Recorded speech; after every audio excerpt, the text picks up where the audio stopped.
Yom Hashoah starts at sunset this Wednesday. It's the annual Holocaust Remembrance Day. Author and educator Felice Cohen has made it her mission to remember the Holocaust every day in honor of her grandparents. She's here with us this morning to talk about her family's story and why all of us can never afford to forget. Good morning, Felice, and thank you so much for being with us this morning. Good morning. I know we have a photo of your grandparents. Maybe you could tell us a little bit about them. Sure. They actually met in Bergen-Belsen when it was a displaced persons camp. And, you know, for a lot of survivors, they realized they were the only ones left in their families who had survived. Wow. So they, you know, said, I love you, you love me, let's get married. And eventually they moved to Germany.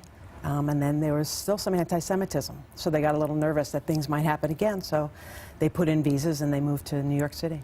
And you're actually wearing their wedding rings today. I just want to point that out. I think that's so meaningful. Yeah.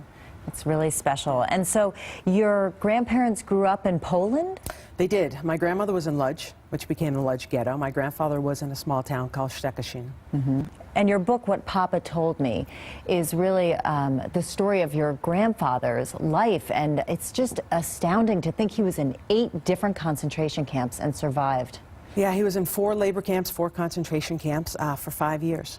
He was about 17 when it started, so he was really at the healthiest, strongest time of his life, which I think is what has helped him survive. And your book is now being used for Holocaust studies. It's sold in museums. I know that you said the intention of writing your book was for your grandfather, but the lessons that people can take away from his story are being learned by tens of thousands of other people. Yeah, I wrote the book really as a gift for him. I never planned on selling any copies, and it really ended up being a gift for me and for so many. I get letters and emails from people around the world thanking me for writing his story and for him for telling it, because, you know, to survive the Holocaust was, you know, impossible. But to tell it again, he had to relive it.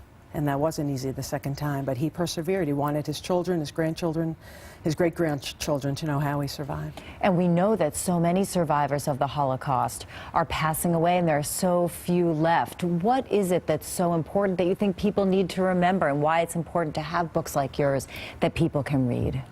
I think, you know, it's about survival. It's about the human spirit. You know, every day my grandfather said he would tell himself, he would believe that one day he would have a wife and children and more family to replace all those who were murdered. And it just kept him going day after day. And he read your book? He did, yeah. It must have meant a lot. He did. He actually spoke with me for a few years. He died a couple years ago, but we went and spoke at schools, and he loved it. It really validated for him that he survived for a reason. And did he know, I know it's been subsequently translated into Polish, and now you're talking about a Japanese edition. Did that, being originally from Poland, that must have meant something to him? It did. It meant a lot. You know, when I would get emails from people in Poland and Germany who had read the book, for me that really was huge, because that's where the Holocaust started. And you hope that it might make a difference now, especially now in Poland with the new laws being passed. So.